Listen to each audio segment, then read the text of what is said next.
Ceci est un livre audio autogénéré par Google. Introduction. La période de la pandémie Covid-19 est l'occasion pour nous tous de revoir nos habitudes, de chercher et de trouver les moyens nous permettant de nous adapter à l'état d'urgence sanitaire.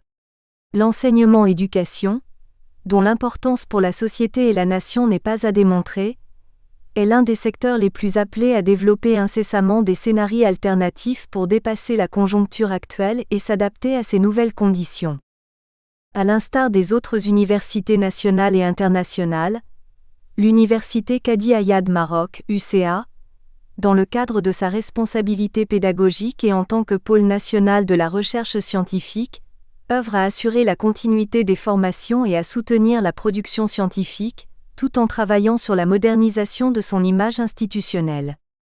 Elle cherche à développer des stratégies pour introduire et généraliser le recours aux formations hybrides et/ou à distance, et ceci en intégrant les technologies numériques en vue d'accroître le taux de réussite académique. Après tout, toute crise est une opportunité d'évaluation et de redressement des processus en cours. La continuité pédagogique en situation de crise a déclenché, chez tous les acteurs étudiants, enseignants et administratifs, à l'UCA, des mutations dans l'exercice de leur rôle. Certains de ces changements vont être adoptés pour de bon, et d'autres devraient intégrer progressivement les nouvelles approches de l'enseignement-apprentissage. C'est dans ce contexte que s'inscrit cette recherche dont l'objectif est d'évaluer les dispositifs mis en place en enseignement-apprentissage à distance, EAD, d'observer l'impact de ces nouvelles pratiques afin d'en évaluer les effets sur l'ensemble des acteurs et, par conséquent, d'en mesurer le succès. En vue d'alimenter la réflexion universitaire actuellement en cours sur l'EAD, il convient de mentionner que cette recherche documente l'expérience des établissements ouverts de l'UCA en enseignement-apprentissage à distance et propose des scénarios complétifs pour une intégration et un usage réussi de ces nouveaux modes d'enseignement. Ainsi, les questions auxquelles nous tentons répondre dans la présente étude sont les suivantes. Quelles sont les mutations auxquelles font face enseignants et étudiants ? Comment les anticiper pour en faire de bonnes pratiques susceptibles d'être capitalisées et partagées, au-delà du cadre régional ? Quels sont les apports par rapport au passé ? Comment ont-elles été vécues par les acteurs ? Quels sont les scénarios pour perfectionner les modalités envisagées pendant cette crise ? Cette étude est menée par une équipe de chercheurs pluridisciplinaires issus de plusieurs laboratoires de recherche. La complémentarité des profils, le croisement des points de vue et la fédération des moyens devraient aider à brasser une grande partie de la complexité du sujet, pédagogique, social, psychologique, statistique, etc. Le travail est porté par le Laboratoire linguistique et référentiel culturel, LRC, de la Faculté de langue arabe en partenariat avec des laboratoires de la Faculté des lettres et des sciences humaines, LIMPACT, LGES et LCP. Ce document est structuré en 6 chapitres, figure numéro L. Après avoir introduit, dans le premier chapitre, cette recherche dans son cadre théorique, ses objectifs et l'approche méthodologique suivie, le deuxième dresse l'état des lieux des établissements à accès ouvert et présente un tour d'horizon des différents canaux et plateformes mis à disposition des enseignants et étudiants pendant la période de confinement. Dans le troisième chapitre, il s'agit de l'analyse des activités sur les plateformes. Nous avons examiné le nombre et la diversité des ressources pédagogiques mises à disposition des étudiants, ainsi que le nombre moyen de connexion par établissement sur eCampus, la plateforme principale de l'université.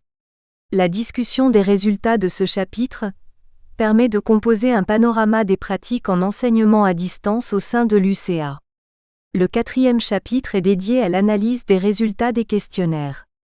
Au-delà de l'expérience vécue de l'EAD, nous avons souhaité obtenir un retour sur les pratiques actuelles en enseignement-apprentissage et la perception des différents acteurs de l'EAD. Le cinquième chapitre rend compte des entretiens semi-directifs et ce, à partir d'une enquête qualitative qui a visé les 3 composantes par établissement, enseignants, administratifs et étudiants. Le dernier chapitre tentera de mettre en relief les éléments fondamentaux qui sous-tendent un système de l'EAD assez réussi. Figure 1. Structure du document. 1. Cadre théorique, objectifs et méthodologie. 1. Contexte de l'étude. Le vendredi 20 mars 2020, le Maroc a décrété l'état d'urgence sanitaire comme mesure préventive dans l'objectif de freiner la propagation de la pandémie du coronavirus. La suspension des cours en présentiel au niveau du primaire, du secondaire, de l'université et des formations professionnelles a rapidement mis le corps professoral dans une situation d'alerte afin d'assurer la continuité pédagogique et de maintenir contact avec ses étudiants. C'est dans ce cadre que l'université a mis à disposition des plateformes avec des modes de diffusion d'informations, MDI, dans les 14 établissements pour pouvoir offrir des cours en ligne à plus de 95 186 étudiants inscrits au titre de l'année universitaire 2019 à 2020. En parallèle à ses prérogatives classiques d'enseignement et de recherche, l'UCA a aussi mis en place un dispositif d'accompagnement psychologique pour conforter sa responsabilité sociale. Ces mécanismes d'accompagnement sont mis au profit des étudiants en difficulté pendant le confinement. En effet, ces derniers, qui se trouvent souvent dans un état vulnérable et précaire, ont vécu cette période exceptionnelle comme un facteur supplémentaire de repli sur soi, d'isolement, contribuant ainsi au renforcement du sentiment de stress et d'instabilité. Cette initiative d'assistance et d'écoute est pilotée par le Centre de l'enseignement inclusif et de la responsabilité sociale de l'UCA.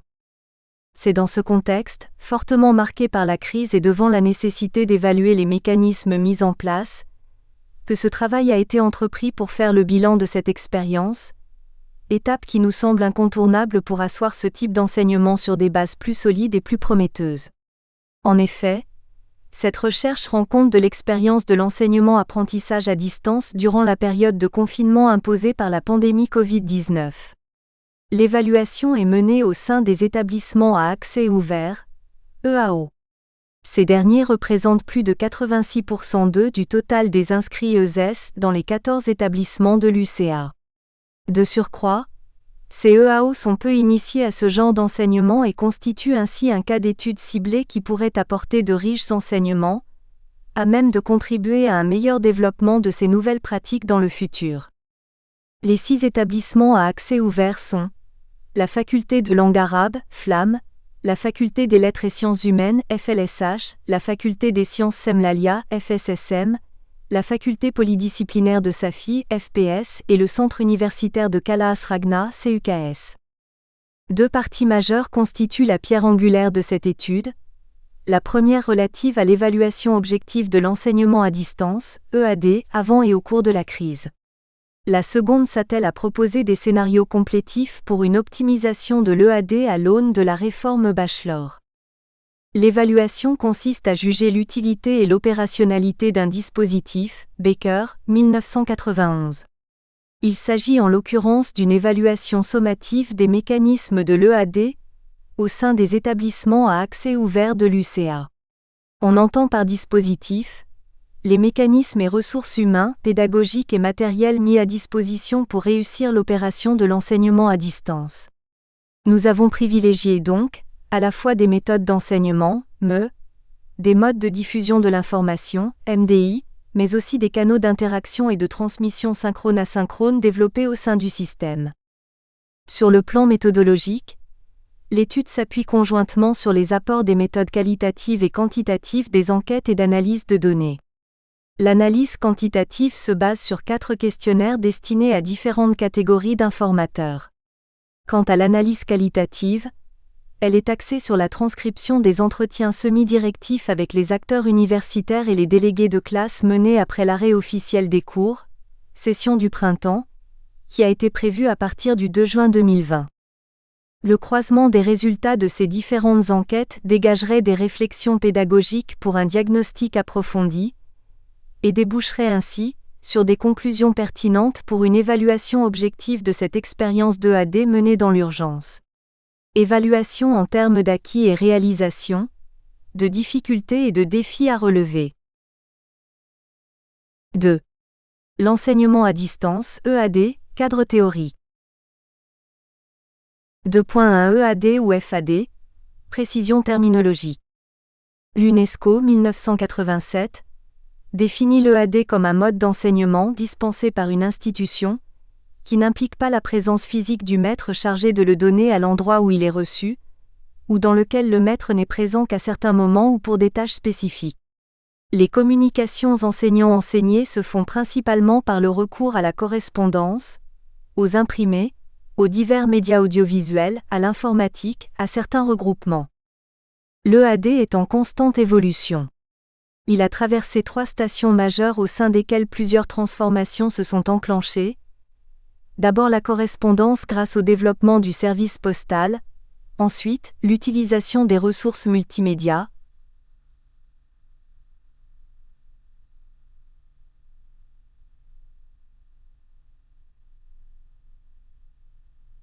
Radio et télévision, et enfin le recours aux nouvelles technologies de l'information et de communication, Internet et Web.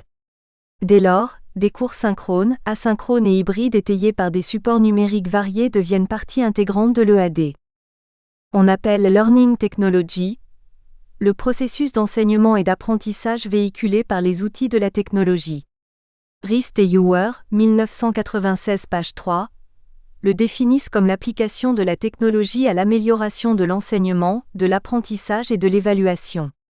La technologie de l'apprentissage comprend des matériels d'apprentissage, des supports multimédia informatisés et l'utilisation de réseaux et de systèmes de communication pour appuyer l'apprentissage. Dans cette définition, en plus du composant technologique qui intervient dans la diffusion des supports pédagogiques, les auteurs précisent que ces outils interviennent dans tout le processus de l'enseignement jusqu'à la phase de l'évaluation et profitent de toutes les formes de diffusion et de networking. 2 caractéristiques se dégagent de ces définitions. La distance physique et géographique entre enseignants et apprenants dans une nouvelle approche d'enseignement-apprentissage. Le recours aux modes de diffusion d'informations numériques, correspondance, médias audiovisuels, informatique, etc. Ce recours aux nouvelles technologies, précisons-le, ne devrait pas l'emporter sur les pratiques pédagogiques et éducatives. Depuis 3 décennies, un changement d'optique du processus de l'enseignement-apprentissage s'affiche clairement lors du passage de l'EAD à la formation à distance, FAD. Le concept formation met en avant le côté actif et autonome de l'étudiant au cours du processus de son apprentissage. Dans la présente recherche, nous avons opté pour EAD pour 2 raisons. D'abord, il s'agit de la dénomination la plus utilisée à l'échelle universitaire nationale, vu que la formation peut inclure des programmes de cours spécifiques ou variés selon des besoins particuliers des apprenants. Ensuite, l'expérience menée au sein de l'UCA dans ce nouveau mode d'enseignement nous met plus dans l'EAD que dans la FAD. L'enseignant continue à jouer le rôle du détenteur du savoir. Sa posture s'inscrit davantage dans l'optique de la conception de supports didactiques à partager avec les étudiants. Pour Glickman, 1999, le mode distance à la place de présence a favorisé l'accès à ce type d'enseignement dynamique. Elle revient en 2002A, P45, sur les appellations éclatées de ce mode d'enseignement et énumère enseignement à distance, formation multimédia, formation ouverte et à distance, formation sur mesure, e-learning ou e-formation, etc. Il ressort de ce qui précède que la définition de l'enseignement à distance, bien qu'elle soit saisie intuitivement, n'a pas réussi à avoir l'unanimité des auteurs. Cette confusion revient à l'éclatement des dispositifs de l'EAD, à la diversité des optiques et aux modes polymorphes de mise en œuvre, synchrone, asynchrone, hybride, unimodal, bimodal, etc. Or, il ne fait aucun doute que l'enseignant ne joue plus le même rôle dans ce passage de classes réelles à des classes virtuelles. La figure numéro 2, ci-dessous revient sur les constantes dans les 2 modes d'enseignement, à savoir l'enseignement en présentiel et l'EAD d'un point de vue macrostructure. Figure 2. Les 2 modes d'enseignement d'un point de vue organisationnel. Au fil des années, les nombreuses expériences en EAD ont permis l'émergence d'un nombre considérable de modèles et de stratégies pédagogiques. Force est de constater que même les appellations des types de cours ou d'enseignement demeurent nombreuses. 7 types de cours sont proposés par CNR 2005. En classe ou en présentiel augmenté, en classe avec extension en ligne, hybride, en ligne asynchrone, en ligne synchrone et cours flexibles. À l'instar des cours qui se déroulent en présentiel, un cours virtuel doit être adapté à ces nouveaux modèles d'enseignement. Il nécessite bien évidemment une conception pédagogique détaillée, une planification et une programmation d'activités. En plus de cet effort pédagogique commun à ces deux modes d'enseignement, viennent les efforts techniques relatifs aux outils de diffusion plus ou moins complexes pour les EAD. 2.2 EAD, la distance multiforme. Plusieurs auteurs, Moore, 1993, Garrison, 2003, ont souligné les caractéristiques saillantes liées à ce type d'enseignement.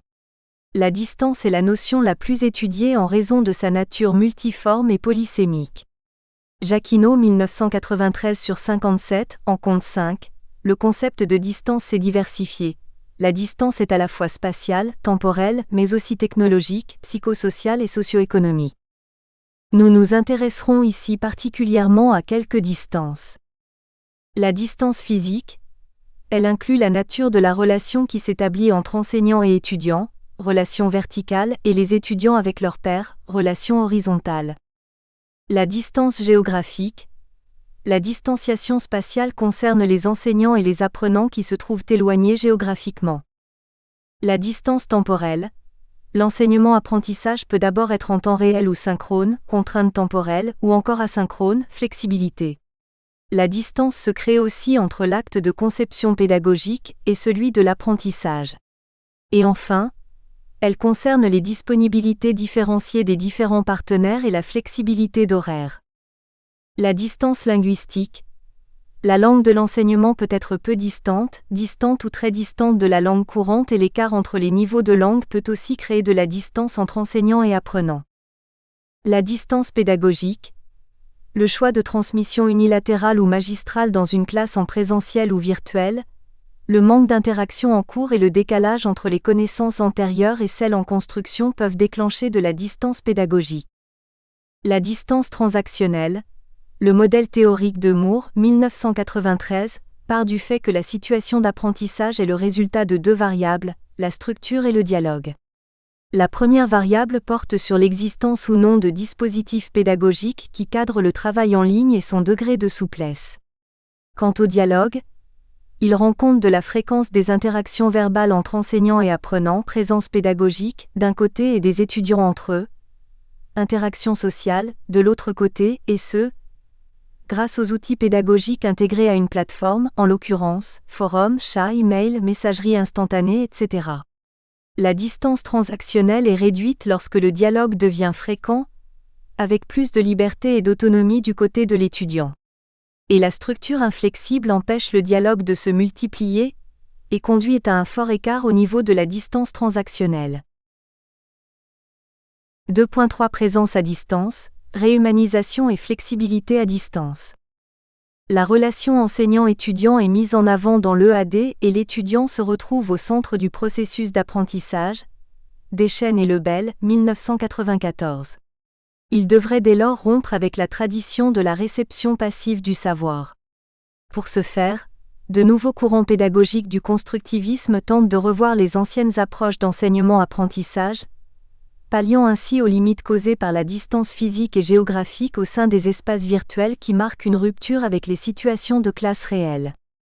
Le constructiviste, orienté dans un premier temps vers l'élaboration de la connaissance active, Piaget, 1964, est récemment réorienté vers le processus d'apprentissage collaboratif basé essentiellement sur l'échange canalisé par des outils numériques propices.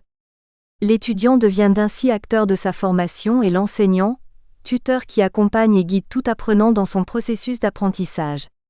La participation devient active pour les deux acteurs et le travail se fait en collaboration. Garrison, 1993.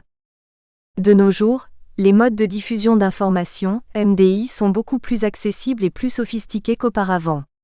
Cette nouvelle ouverture technologique soulève la question de l'innovation pédagogique en termes de changement des pratiques habituelles.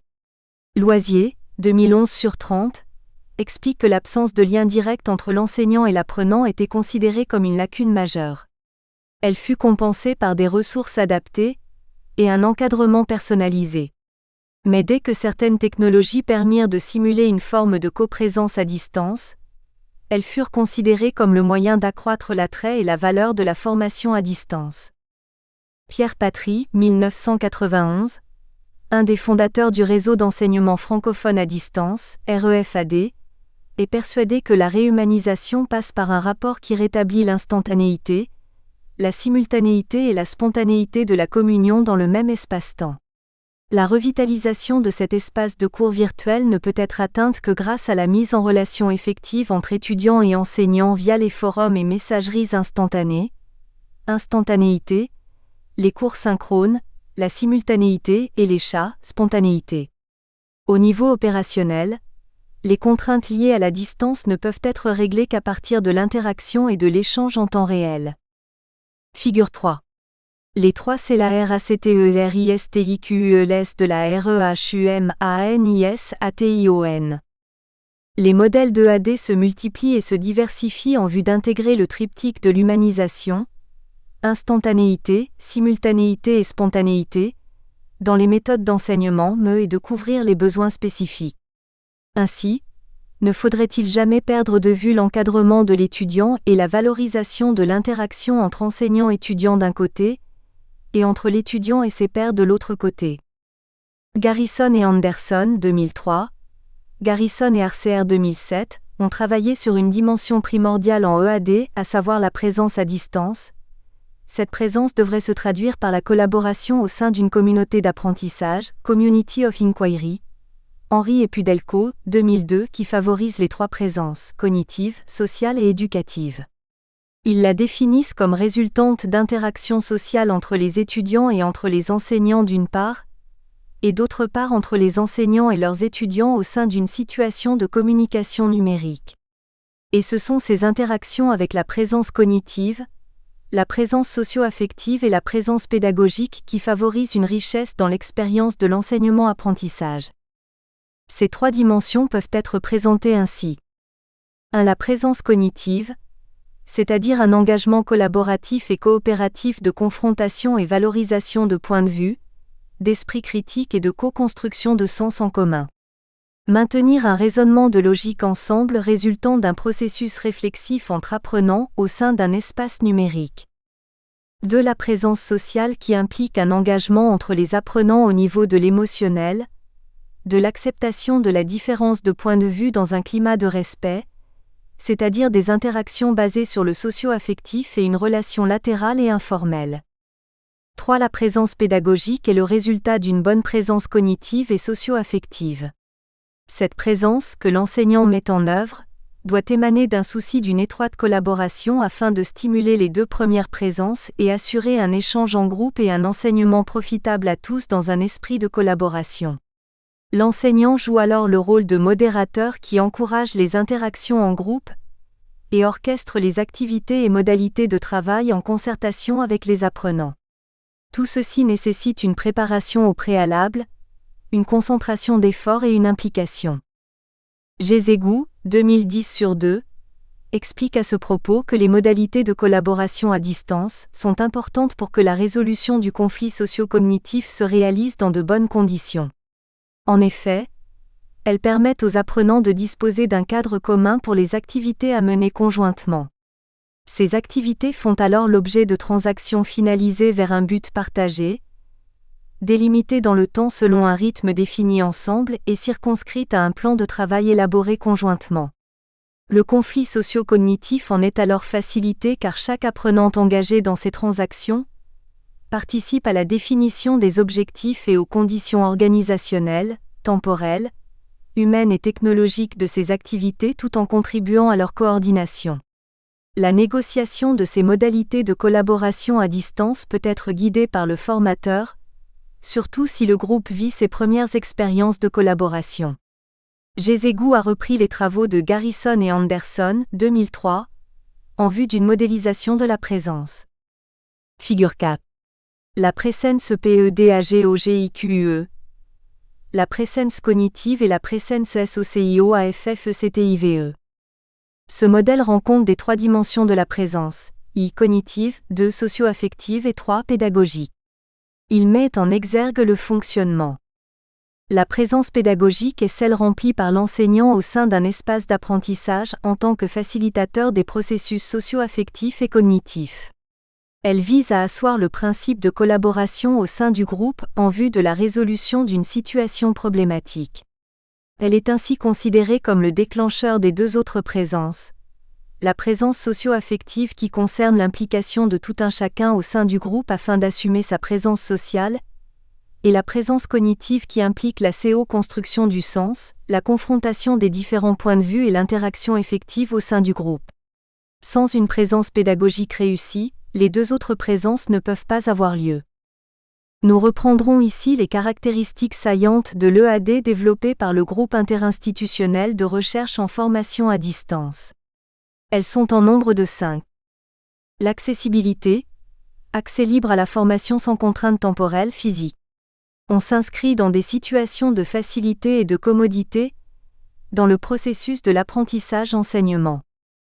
La contextualisation. L'apprentissage se fait dans un contexte immédiat favorisant le contact direct et différé avec l'ensemble du groupe de la classe. La flexibilité. L'étudiant devient acteur au sein du processus de formation, il peut ainsi vaincre la distance, choisir les contenus et les méthodes qui riment plus avec son rythme de travail et ses attentes. La diversification des interactions. Les interactions sont au centre de l'opération d'enseignement. Elles sont à la fois horizontales, enseignant-étudiant, et verticales, étudiant avec ses pairs. La désaffectivation des savoirs. Le changement des dynamiques dans les statuts des acteurs et le rôle des contenus pédagogiques n'impose plus de médiation magistrale qui crée l'affectivation des contenus. On passe ainsi de la logique de transmission de connaissances au rapprochement des connaissances dans un cadre collaboratif. 2.4 EAD. Solution aux problèmes de logistique et d'abandon.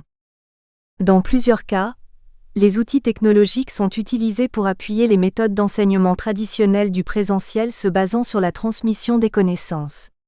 Aussi, l'intégration de ces outils technologiques en apprentissage s'affirme de plus en plus comme une solution miracle aux problèmes de massification et des taux élevés de décrochage à l'université.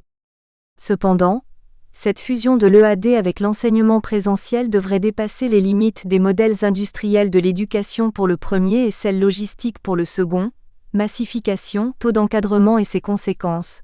Henry, 1993, Garrison, 1993. Ainsi, les nouveaux modèles doivent être conçus de manière à ne pas reproduire les faiblesses de l'enseignement traditionnel. Jonassen, Davidson, Collins, Campbell et Hague, 1995, et ou introduire pour plusieurs apprenants des difficultés nouvelles liées à l'utilisation des technologies dans la situation d'apprentissage-enseignement. Par ailleurs, plusieurs travaux ont mis l'accent sur les corrélations entre statut social et réussite scolaire ou académique, Bourdieu et Passeron, 1975. Dans cette perspective, les inégalités renforceraient l'accroissement des taux d'abandon ou d'échec des étudiants en situation de vulnérabilité. C'est pourquoi, il importe d'identifier les méthodes d'enseignement et les modes de diffusion les plus susceptibles d'améliorer les compétences et performances des étudiants issus de milieux socio-économiques faibles. Ainsi, une stratégie universitaire inclusive pourrait contrebalancer le poids des milieux défavorisés. On retient ainsi que la responsabilité des établissements et de leurs équipes enseignantes est grande pour garantir la continuité pédagogique pour toutes et pour tous. Cette responsabilité devrait se traduire en un engagement réel afin de maintenir continuellement l'offre des ressources d'apprentissage, de suivi et d'interaction aux étudiants défavorisés. Cette catégorie d'étudiants en situation de vulnérabilité économique aurait vécu ce confinement dans des conditions plus difficiles, et l'EAD serait vécu plus comme un handicap. Nous espérons que vous avez apprécié cet aperçu. Pour continuer à écouter ce livre audio sur Google Play Livres, utilisez le lien dans la description de la vidéo.